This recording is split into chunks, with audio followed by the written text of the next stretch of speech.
السلام علیکم جی۔ آج کی سب سے بڑی اور اہم خبر یہ تھی کہ وزیر اعظم عمران خان نے اسلام آباد کے پریڈ گراؤنڈ میں ایک بہت بڑا جلسہ منعقد کیا، جو بلا شبہ تعداد کے لحاظ سے بہت بڑا جلسہ آپ اسے کہہ سکتے ہیں۔ اگرچہ یہ کوئی سب سے بڑا جلسہ اس کو نہیں کہا جا سکتا جیسا کہ دعویٰ کیا جا رہا ہے پی ٹی آئی کی طرف سے، لیکن بہرحال یہ ایک متاثر کن جلسہ تھا، اس میں کوئی شبہ نہیں۔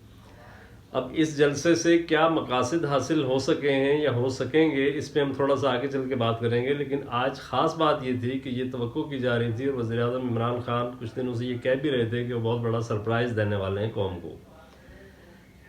اب اس سرپرائز پہ سب سے زیادہ بات ہو رہی تھی اس جو قومی اسمبلی میں تحریک عدم اعتماد پیش کی گئی ہے، یہ پیش ہونے والی ہے، اس حوالے سے، اور پھر جو پی ٹی آئی کے ارکان اسمبلی جنہوں نے بغاوت کی ہے یا جنہوں نے آپ کہہ سکتے ہیں کہ اپنا منحرف ہوئے ہیں جو پارٹی سے، اس تحریک عدم اعتماد کو سامنے رکھتے ہوئے حکومت ظاہر ہے کہ اپنے طور پر بھی جوڑ توڑ کر رہی ہے، اور اپوزیشن بھی مسلسل اپنا نمبر گیم بڑھانے کے لیے کوشاں ہے۔ عام تاثر یہ تھا کہ وزیر اعظم جو ہیں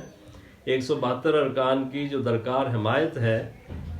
ووٹ آف کانفیڈنس کے لیے یا ووٹ آف نو کانفیڈنس کے توڑ کے لیے، تو وزیر اعظم کے پاس وہ نہیں ہے، اور اس بات کے اشارے تقریباً ہر طرف سے مل رہے تھے، اور خود جو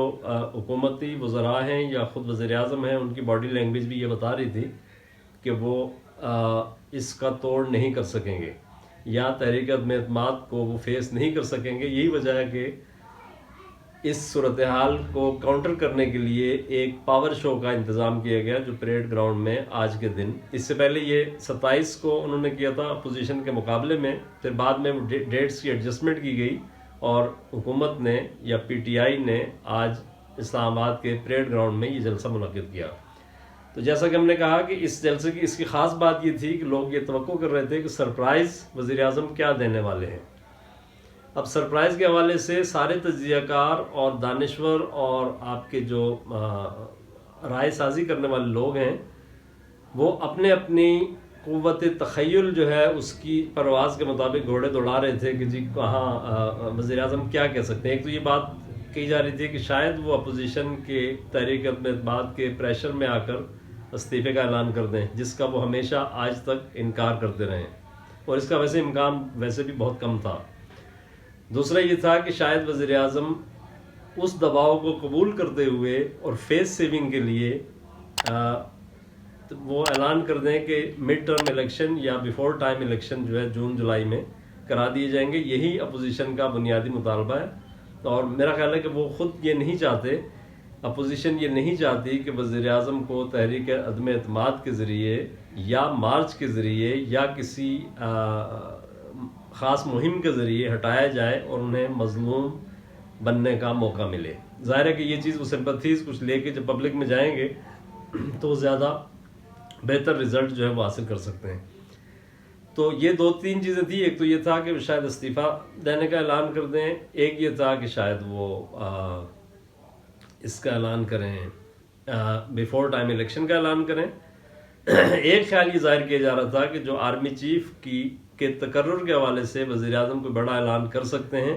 لیکن اس سے ایک دن پہلے، اس جلسے سے ایک دن پہلے سینئر صحافیوں کے ساتھ گفتگو میں انہوں نے یہ بات واضح کر دی تھی کہ وہ فوج کے حوالے سے کوئی ایسی متنازع کسی مہم کا حصہ نہیں بنیں گے، بلکہ انہوں نے اس کا نواز شریف کا حوالہ بھی دیا کہ ماضی میں ان کے جو تنازعات جنم لیتے رہے، تو ان کا یہ کہنا تھا کہ میں ایسا کوئی ارادہ نہیں رکھتا۔ تو یہ اس حد تک تو خیر بات کلیئر ہو گئی تھی، but at the same time جب انہوں نے یہ سرپرائز کا ایک جو فیور کریٹ کیا اور اس کی بنیاد پہ ملک بھر سے لوگ جمع ہوئے، اور شاید اگر وہ کہا جائے ان کے دعوے کے مطابق بھی اگر لاکھوں لوگ وہاں پہ تھے تو شاید کروڑوں لوگ جو ہیں وہ ٹی وی کے سامنے بھی بیٹھے تھے اور وہ انتظار میں تھے، لوگ سارے کام چھوڑ چھاڑ کے کہ آج وزیر اعظم ایسے کروشل ٹائم پہ یقیناً کوئی سرپرائز دیں گے۔ لیکن پہلے تو تقریباً آدھا پون گھنٹہ انہوں نے تقریر کی، اور اس کے بعد حیرت انگیز طور پر یہ کہا کہ جی اب میں بہت سنجیدہ بات کرنے والا ہوں، لہٰذا آپ سب لوگ غور سے سیریس ہو کر سنیں۔ تو خیر